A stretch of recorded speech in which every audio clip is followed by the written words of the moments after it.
बारे में बिहार से आता हूँ। मुसहर समाज के बारे में अगर कोई जानता हो, नहीं जानते हैं, सर्च कीजिए कि उनकी कितनी विकट स्थिति है। उनके बच्चों को आरक्षण नहीं मिल रहा है। क्यों? क्योंकि उन जाति समूहों के नेता भी नहीं। पहली डिमांड व्हाइट पेपर लाइए, हर दशक दर दशक क्या लाभ किस जाति को पहुंचा है उस हिसाब से कीजिए। आईआईटी में एससी का 0 फी है और एक सवर्ण जो निर्धन है 12 लाख उसको देना पड़ता है, वो लोन लेगा। लोन में भी एक सवर्ण को लोन मिलने में नाको चने चबाने पड़ जाते हैं, क्योंकि वो गरीब है। वो कोलेट्रल क्या देगा?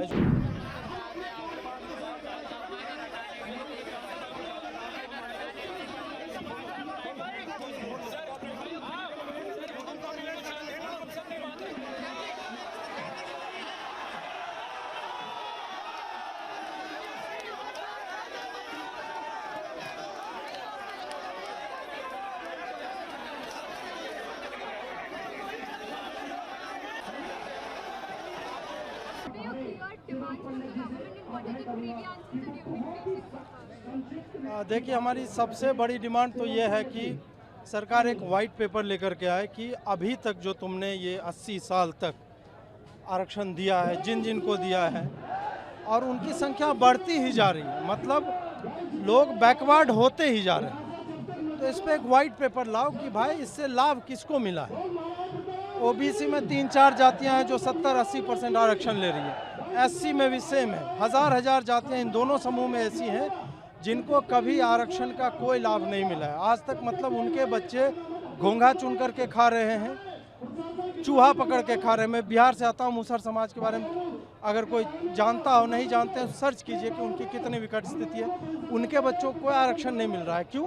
क्योंकि उन जाति समूहों के नेता भी नहीं। नेता भी आप देखोगे तो जाटव का ही है, नेता आप देखोगे यादव का ही है, जाट का ही, गुर्जर का ही। जो इन जाति समूहों में सबसे घटिया स्थिति में है, उन लोगों के नेता तक ने नेता नहीं है, इसलिए प्रेशर नहीं बनता है और वो कभी भी एक्चुअल लाभार्थी तक नहीं पहुंचता है जहां पहुंचना चाहिए। पहली डिमांड व्हाइट पेपर लाइए, हर दशक दर दशक क्या लाभ किस जाति को पहुंचा है उस हिसाब से कीजिए। दूसरी डिमांड है कोटा विद इन कोटा, जिस पे सरकार ने अभी कहा कि हम उसमें क्रीमी लेयर नहीं लागू करेंगे, लागू करना पड़ेगा। दूसरी डिमांड जो है हमारी वो ये है कि कोटा विद इन कोटा हो, जिस पे गवर्नमेंट ने अभी जस्ट बोला है कि हम क्रीमी लेयर जो है हम नहीं लागू करें। क्यों नहीं लागू करोगे आप? ये कितनी अब्सर्ड बात है कि सरकार उन कुछ दलित नेताओं के आगे झुक रही है जो दलित नेता केवल अपने जाति समूह की बात, जाति की बात कर, जाति समूह की बात, राजनीति उनकी दलित की है, लेकिन एक्चुअल में लाभ केवल और केवल अपने दल को पहुंचा रहे हैं। तो हमारा ये कहना है कि भाई कोटा विद इन कोटा होना चाहिए। 15% एससी है, उसमें 3% उनको कर दो जिनको अभी तक मिलता रहा है, सबसे अधिक मिला है। 12% बचेगा, उसमें 1, 2, 3 कर सकते हैं आप, 4%, 3%, 6% ऐसे करके, ताकि एक्चुअल में जिसको चाहिए वहाँ तक पहुँचे। तीसरा डिमांड है मिनिमम मार्क्स का।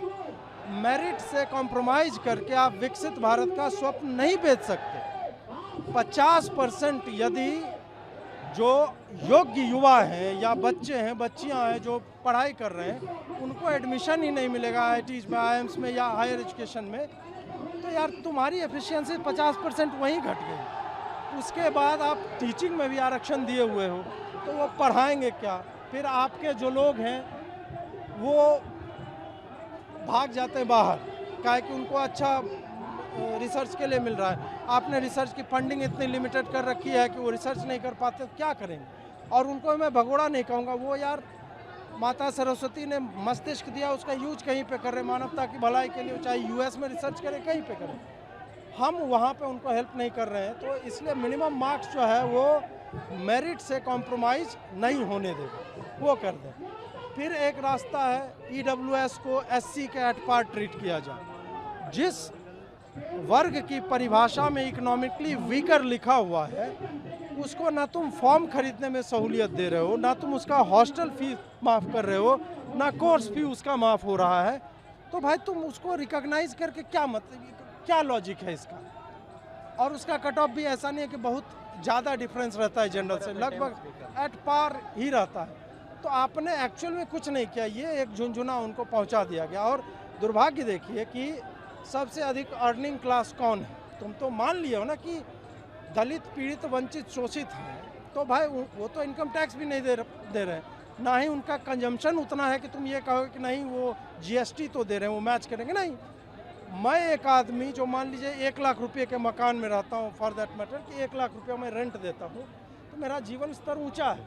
मैं कार खरीदूंगा, उस पर जीएसटी दूंगा, पेट्रोल पे दूंगा, सरसों तेल भी मैं ज़्यादा खाऊंगा, हो सकता है मैं ऑलिव ऑयल खा रहा हूँ, भाई मीट कंजम्पशन मेरा ज़्यादा होगा, तो जीएसटी में ज़्यादा। और जो गरीब है, जो जोड़ रहा है कि 50 रुपये में मेरा पूरा दिन निकालना है, 50 रुपये में कहाँ जीएसटी, कितना जीएसटी दे रहा होगा, तो वो भी लॉजिक फ्लॉड है। तो कमा करके हम दे रहे हैं, जिससे एजुकेशन सब्सिडाइज हो रही है। किसकी सब्सिडाइज हो रही है?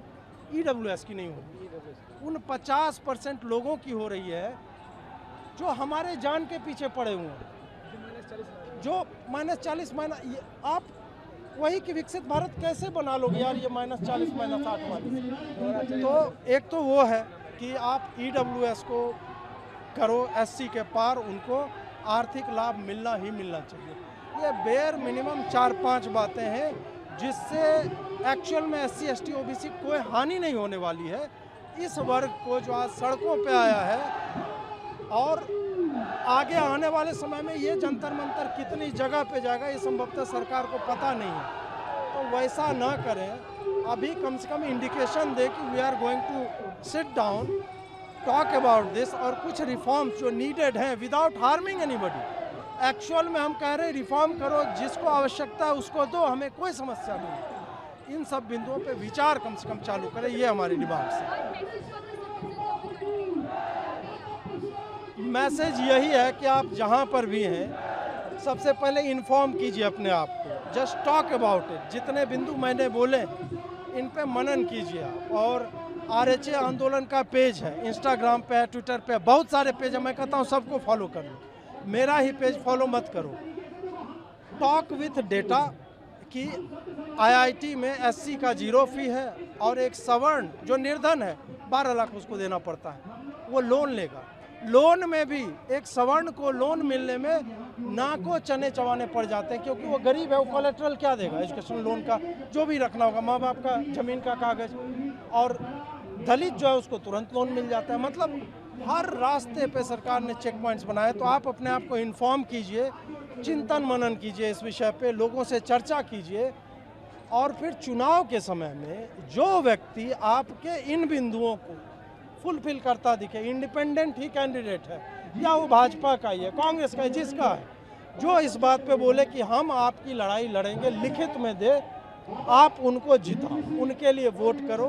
आगे अभी एक चुनाव आ रहा है, हर साल 5 चुनाव होते हैं इस देश में। सवर्णों से यही आग्रह है कि चुनाव में इस गर्मी को पहुंचा, क्योंकि गर्मी केवल अराजकतावादी मॉब की गर्मी नहीं होती है जो पत्थरबाजी करके और आग लगाती है देश के संसाधनों में। हम आग नहीं लगाएंगे, लेकिन हीट तरह तरह से जनरेट होता है, रेडिएशन का हीट होता है, फ्यूजन से होता है हीट, फिजन से होता है, आग से होता है, और विचारों से गर्मी आती है। तो विचारों की गर्मी दिखाइए, और ये गर्मी सरकार तक पहुंचाइए आप लोग।